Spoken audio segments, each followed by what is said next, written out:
Olá pessoal, sejam bem-vindos a mais um vídeo do canal O Mundo da Ciência.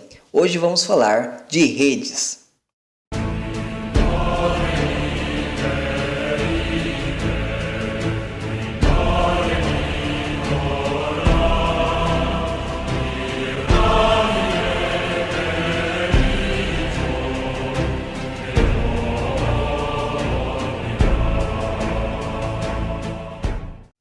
Hoje em dia, redes é um dos assuntos mais estudados e sua influência impacta todas as áreas, desde exatas até humanas e biológicas.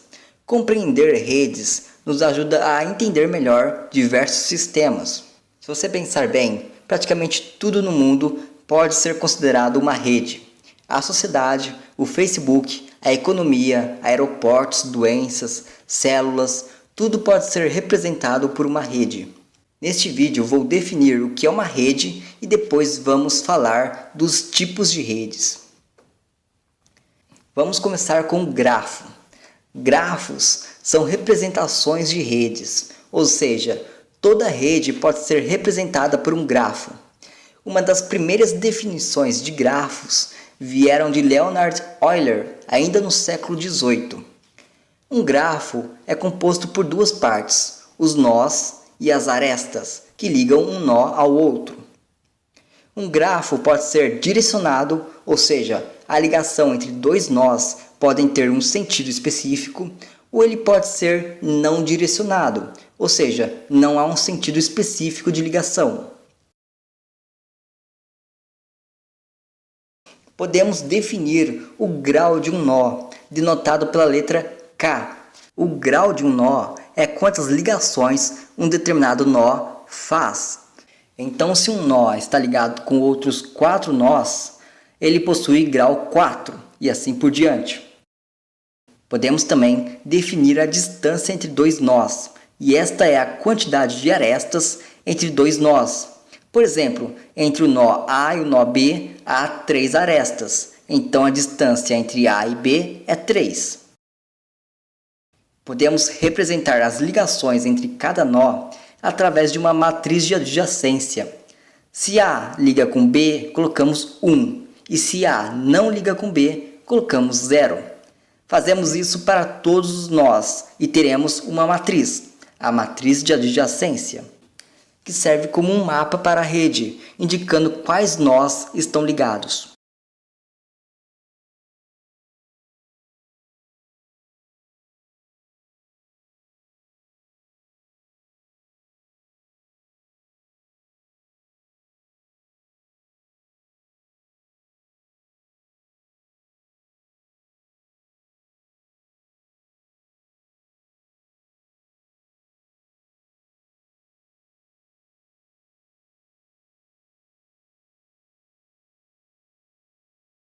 Algumas redes podem formar comunidades ou clusters, quando vários nós possuem algo em comum e formam uma espécie de comunidade. O coeficiente de clusterização ou de agrupamento verifica a capacidade de uma rede em formar comunidades. Redes sociais, por exemplo, são redes que comumente formam comunidades. Um jeito de identificar comunidades é aplicar algoritmos computacionais. Um desses algoritmos é o K-Near Neighbors, ou K-vizinhos em português, que calcula a distância euclidiana entre cada nó. E se um conjunto de nós estiverem dentro de um círculo de certo raio, são considerados como vizinhos e, portanto, uma comunidade.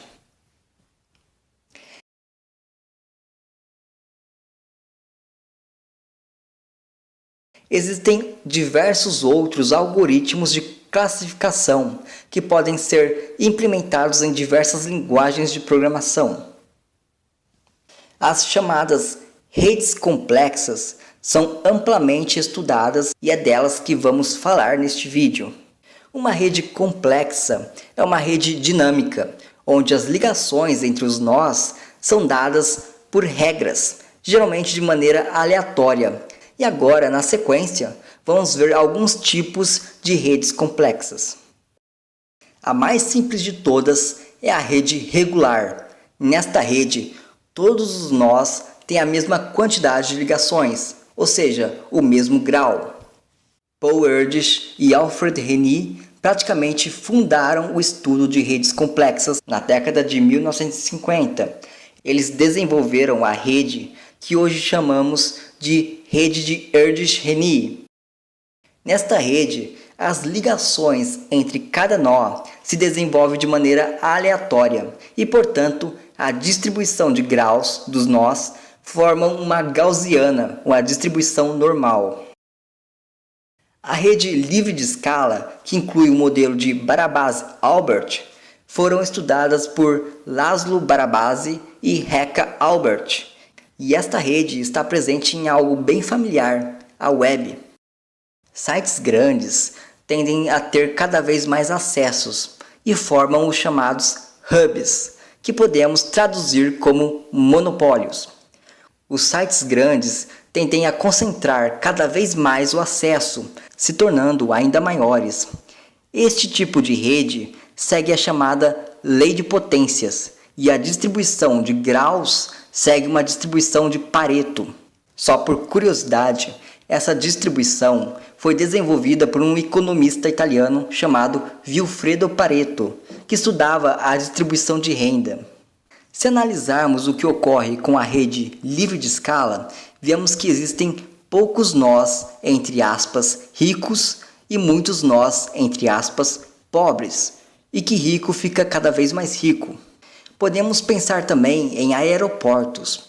Aeroportos em cidades grandes recebem elevado número de voo, e se recebe elevado número de voo é porque é um aeroporto importante, logo, mais voos tendem a fazer conexão por ele.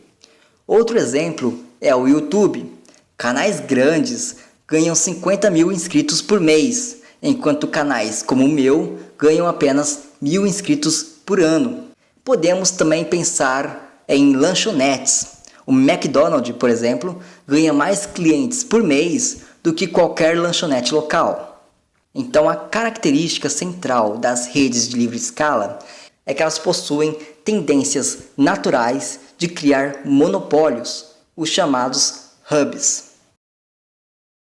Você já deve ter ouvido falar de que você está a 4 ou 5 pessoas de distância do Barack Obama. Pois é, as redes sociais criaram a chamada rede de pequeno mundo.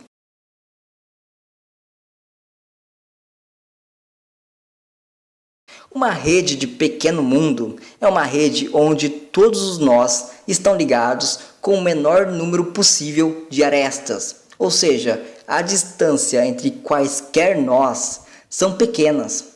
Podemos dizer que nesta rede todos conhecem a todos. O maior exemplo disso são as redes sociais.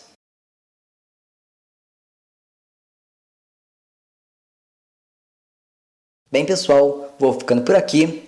Este assunto é muito vasto e ainda faltou muita coisa para se falar, como por exemplo as redes geográficas que podem ser usadas para representar cidades e também sobre a evolução temporal das redes, muito aplicado para estudar epidemias, mas fica para um próximo vídeo. Se gostou, curta o vídeo e compartilhe, inscreva-se em nosso canal, curta nossa página no Facebook. Falou e até mais!